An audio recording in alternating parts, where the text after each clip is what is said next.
Do your duty. The sight of us setting off into the dark brought Mrs. Henderson running. Together we soon found Queenie's house, which stood halfway down the main street. Just as Gloria predicted, you could see the lighthouse properly from here, or as properly as was possible in the dark. "This is it," Mrs. Henderson shouted over the wind. "The post office." Yet the post office was only one small bay window with the blinds pulled down.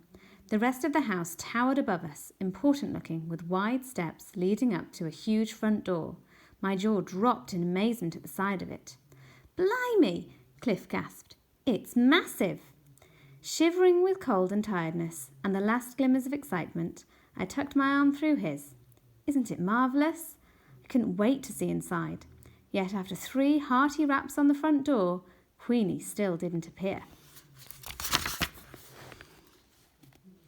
"She'll be down in the cellar, unable to hear us," Mrs. Henderson muttered in annoyance.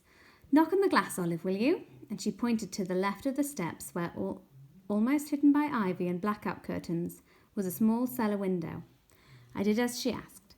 Finally, as we heard footsteps approaching from the other side of the door, a sudden bout of shyness came over me. The person I was about to meet was Suki's pen pal.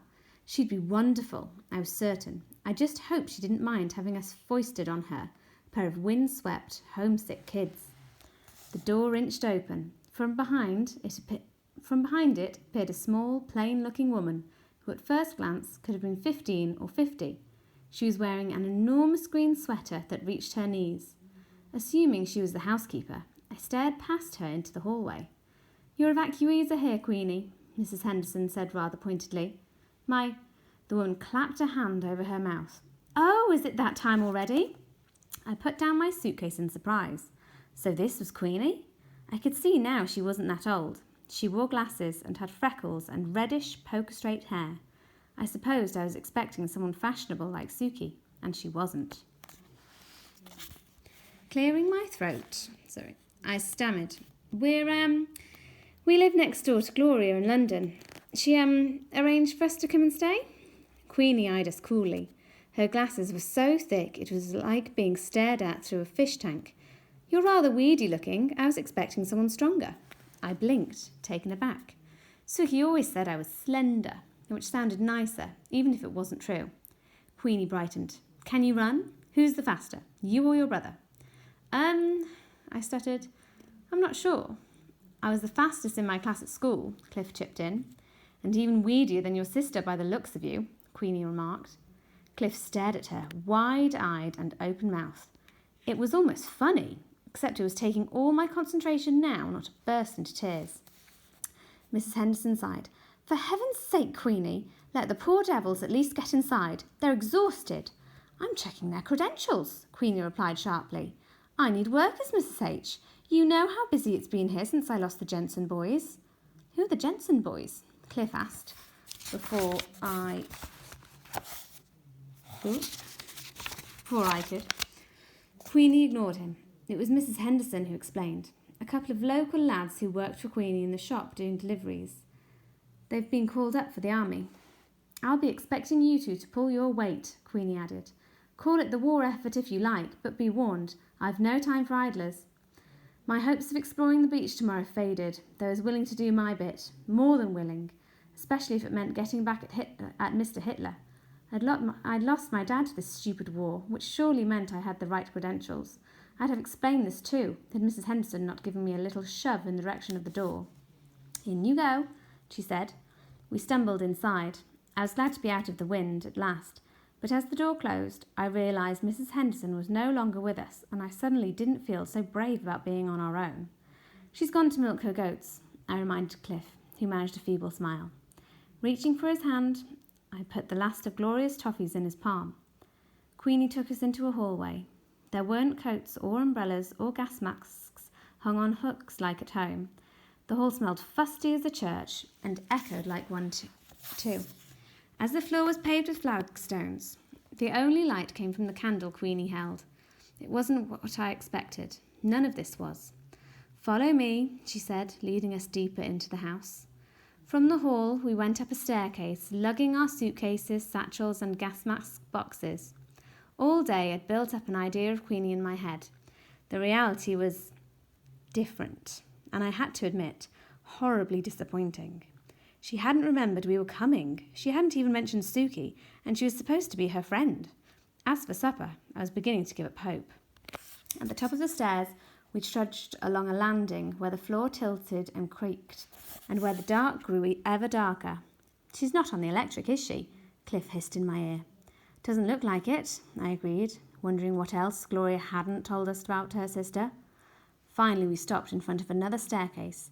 This one so steep it was almost vertical. "I've put you in the attic," Queenie said. Beside me, I sensed Cliff stiffening up. He hated heights, and those stairs, slippery, painted, uncarpeted wood, looked capable of breaking necks. "You'll want to unpack, I expect. Don't let me keep you," muttered Queenie, though once she'd given me what was left of her candle, it was obviously us keeping her. Cliff and I shared a bewildered look. I don't mean to be rude," I said, "but are we having supper?" "Are you expecting me to cook?" She made it sound like I'd asked her for a trip to the moon.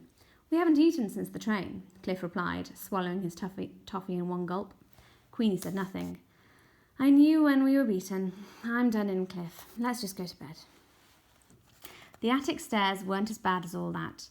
I made sure of it by insisting Cliff go first, so if he slipped, I'd at least try to catch him. At the top were our bedrooms, 2 huge rooms that stretched the whole length of the house. There wasn't much furniture in mine. A bed, a chest of drawers, a bedside table, a rag rug on the floor. It reminded me of a horrid boarding school, the sort the naughty children get sent to in stories. Despite putting away my skirts and sweaters and arranging my hairbrush and clips on the bedside table, it still didn't feel homely. My books looked lost on the huge, wide windowsill. I didn't even unpack Dad's seashell. Cliff's room was just as vast and cold, with a bed that sagged like a hammock. This I found out as I perched on it to wish him good night. "It won't be forever," I promised. "I'm sure we'll have a decent breakfast in the morning." Luckily, Cliff was already falling asleep. "It's not that bad," he mumbled into the pillow, though I was really hoping she'd have a dog. It was Queenie's chilly welcome that sat uneasily with me. Odd that our sister, popular, fun, pretty as a pin-up, would be friends with someone who wore old droopy sweaters and didn't actually seem to like people very much. Other than being a similar sort of age, I couldn't think what they had in common. Back in my room, I got into bed. The sheets, the pillowcases, everything felt damp with cold. Heaping all the blankets I could find over me, I climbed back under the covers and decided to write a postcard home to Mum. We'd all been given a pack of blank ones earlier by Mr. Barrowman. "Keep your messages cheerful," he'd warned us. "No homesick blubbing, no moaning about your hosts. Your parents have more important things to worry about than you lot." Blowing on my almost numb fingers, I got to work. Monday, 10th February 1941. Dear Mum, the train took 7 whole hours, but it was jolly good fun meeting the other children on board. Queenie's just how I imagined her. She had made us ever so welcome. We've got our own big bedrooms, so Cliff's happy, though he wishes there was a dog here. Lots of love, Olive. The candle Queenie'd given me soon burned low. What helped was the lighthouse beam as it swept through the attic. Count to 6 and it was dark. Count another 6 and it went bright again, edging the blackout curtains with gold. It didn't bring any heat though, and once I'd done the postcard, I got out of bed and put on Mum's coat over my nightdress. It smelled faintly of Suki still, and something smoky and bitter. Giving it a big sniff, I breathed my sister in, though the smoke smell was stronger, and I didn't like the way it reminded me of the air raid, filling my head with shadows. Enough, I told myself. Go to sleep. I couldn't get comfortable. The sandwich wrapper from earlier was still stuffed in my pocket, and every time I moved they crackled. In the end, I took them out. Yet when I lay down again, the rustling noise was still there, coming from inside the coat. I checked the pockets again. Both were empty. What I could feel was something stuffed into the lining. Intrigued, I sat up, lighting the remaining stub of candle. I was now able to see loose threads in the seam below the pocket, a slit big enough to put my hand in, and pull out a folded-up piece of paper, though at first it looked so wrinkled I thought it was a tissue. Then I saw the writing. It was big and clear and nothing like Suki's own. It wasn't a letter. I wasn't actually sure what it was, and I spent a good few minutes staring at it. It looked like this. I wondered if it was measurements, or a lock number, or a list of those plates that go on the front of cars. Yet the more I studied it, the more I felt uneasy and uncertain. It was some sort of code.